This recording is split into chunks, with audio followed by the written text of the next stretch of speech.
हमें टाइम के हिसाब से जो वर्ब पहचाननी है, हमें बड़े अच्छे से पता है कि टाइम 3 तरीके से बांटा गया है। पहले को क्या कहते हैं, जो आज मैं आपके सामने खड़ी हूं। दूसरे को जो पिछले वीक में आपके सामने खड़ी थी। और तीसरे को जो बनाने के लिए आप यहां बैठे हो।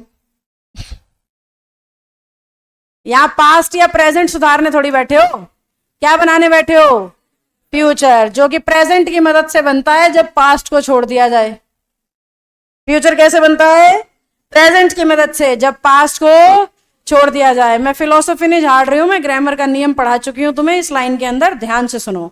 मैंने बोला फ्यूचर बनता है प्रेजेंट की इन्वॉल्वमेंट से जब पास्ट को छोड़ दिया जाए। दुनिया में भी ये सच अप्लाई होता है, पर लॉजिकली मैं ये कह रही हूं कि प्रेजेंट से ही फ्यूचर के स्ट्रक्चर्स बने। प्रेजेंट टेंस के स्ट्रक्चर्स की मॉडिफिकेशन ही फ्यूचर टेंस है।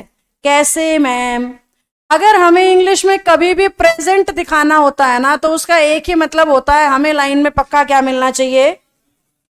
अगर आपको वर्ब की टेबल थोड़ी अच्छे से याद है तो फर्स्ट फॉर्म का नाम होता है प्रेजेंट फॉर्म, फर्स्ट फॉर्म का नाम होता है प्लूरल फॉर्म, फर्स्ट फॉर्म का नाम होता है इन्फिनेटिव फॉर्म, फर्स्ट फॉर्म का नाम होता है बेयर इन्फिनेटिव फॉर्म, और फर्स्ट फॉर्म का ही नाम होता है इन्फिनेटिव विदाउट टू।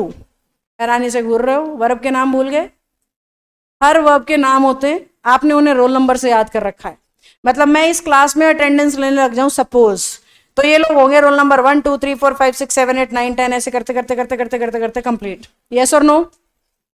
अब आप में से कोई मुझे सड़क पे नमस्ते राम राम कुछ कर रहा है और मैं कह रही हूं और रोल नंबर 2 क्या हाल चाल। सही लगेगी बात सुनने में। मुझे सड़क पे उसे रोल नंबर से नहीं, किससे बुलाना चाहिए, नाम से। नाम नहीं पता तो स्टूडेंट बोल सकती हूँ, बेटा बोल सकती हूँ, बेटी बोल सकती हूँ, लेकिन रोल नंबर से बोलना तो सार्वजनिक तौर पे सही नहीं माना जाता। हमने वर्ब के साथ ये दुराचार बचपन से लेके आज तक कई हजार बार किया है। हम वर्ब को हमेशा पहली फॉर्म, दूसरी फॉर्म, तीसरी फॉर्म, चौथी फॉर्म, पांचवी फॉर्म, हमने उनके नाम ना कभी जाने ना सुने, और सुन भी लिए तो याद नहीं किए। और फिर जब टीचर ने बोले तो उसे हैरानी से और घूर दिया, भाई दोबारा बता सारे, हम तो भूल गए। रिकॉर्डेड में सुन लो, बिल्कुल नहीं बताऊंगी दोबारा, पिछली चीजें बताते रहूं, आगे ना जाऊं। रिकॉर्डेड क्लास में वर्ब के नाम सुनो।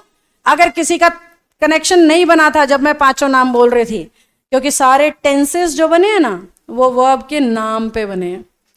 जितने भी टेंसेस डेवलप किए गए हैं वो वर्ब के नामों से डेवलप हुए हैं। जैसे कि प्रेजेंट फॉर्म वर्ब का नाम है, उससे बना दिया प्रेजेंट टेंस।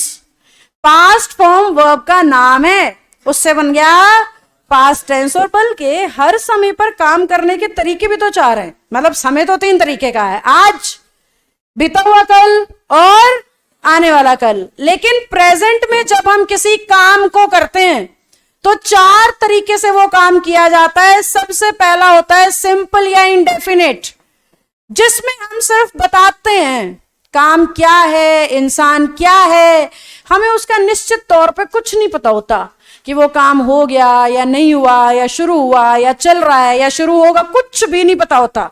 इसीलिए इसी टेंस को इंडेफिनिट भी कहते हैं। अगर आप स्कूल अपना याद करोगे तो सिंपल प्रेजेंट या प्रेजेंट इंडेफिनिट पढ़ाता था टीचर। तो इंडेफिनिट इसीलिए बोल रहे हैं क्योंकि इसमें हमें निश्चित तौर पे कुछ भी पता नहीं चलता काम के बारे में।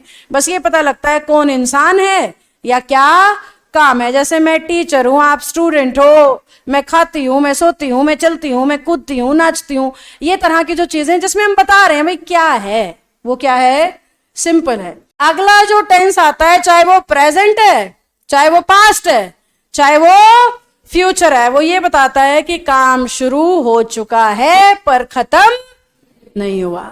उसको कौन से टेंस से दिखाते हैं, कंटिन्यूअस से। यानी अगर एग्जामिनर पास्ट कंटिन्यूअस जानना चाह रहा है तो यानी पास्ट में काम अभी चल रहा है। अगर प्रेजेंट कंटिन्यूअस कह रहा है यानी प्रेजेंट में काम अभी चल रहा है। अगर वो फ्यूचर कंटिन्यूअस कह रहा है यानी फ्यूचर में काम अभी। तो कंटिन्यूअस का काम है रनिंग दिखाना। ना तो वो स्टार्टिंग दिखाता है ना वो एंडिंग दिखाता है, वो क्या दिखाता है, रनिंग है भाई काम। शुरू तो हो चुका है, खत्म हुआ नहीं, यानी बीच में कहीं है। इस फीलिंग को कौन से टेंस से दिखाना है, कंटिन्यूअस से। तीसरा टेंस होता है परफेक्ट। अब ध्यान से मेरे मुंह से सुनना, एक शब्द निकलेगा। परफेक्ट का मतलब ही कंप्लीट होता है। परफेक्ट शब्द का लॉजिकली एक ही मतलब है और वो क्या है? कंप्लीट। यानी कॉन्टिन्यूअस में जो काम चल रहा था वो परफेक्ट में कंप्लीट हो गया। तो परफेक्ट कैसे एक्शंस को दिखाएगा? जो काम पूरा। कॉन्टिन्यूअस कैसे एक्शन को दिखाएगा? जो रनिंग है। और सिंपल क्या दिखाएगा? है। काम है, इंसान है, जगह है, आदत है, ये है भाई। मुझे नहीं पता शुरू हुआ कि खत्म हुआ कि चल रहा था कि हो गया, कुछ नहीं पता, बस ये काम है। अगर वो चल रहा है, कॉन्टिन्यूअस, निपट गया तो परफेक्ट। जिसे किताबों में लिखा जाता है इन दोनों का मिक्स, परफेक्ट कंटिन्यूअस। याद होगा? इसी में प्रेजेंट लगा के प्रेजेंट का बन जाता है, पास्ट लगा के पास्ट का, और फ्यूचर लगा के। अब ये जो परफेक्ट कॉन्टिन्यूअस है इसमें दो दो फीलिंग आ रही है, कंप्लीट की भी, रनिंग की भी। अब ये क्या चक्कर है भाई? ध्यान से सुनना। इसमें वो काम रखे गए हैं जो शुरू तो हो गए, हमें पक्का पता है शुरू हुए थे इस दिन, इस घंटे, इस मिनट, इस सेकंड। खत्म कब होंगे ये नहीं पता। काम शुरू होने का टाइम पता है, काम चल रहा है ये भी पता है, पर खत्म कब होगा ये नहीं पता। आपको अपना जन्म दिवस पता है, सांसें चल रही हैं ये भी पता है, मरण दिवस पता है। तो ये आपका परफेक्ट कॉन्टिन्यूअस चल रहा है फिलहाल, because you all don't know the end. चीज खत्म कहां होगी ये आपको पता ही नहीं है।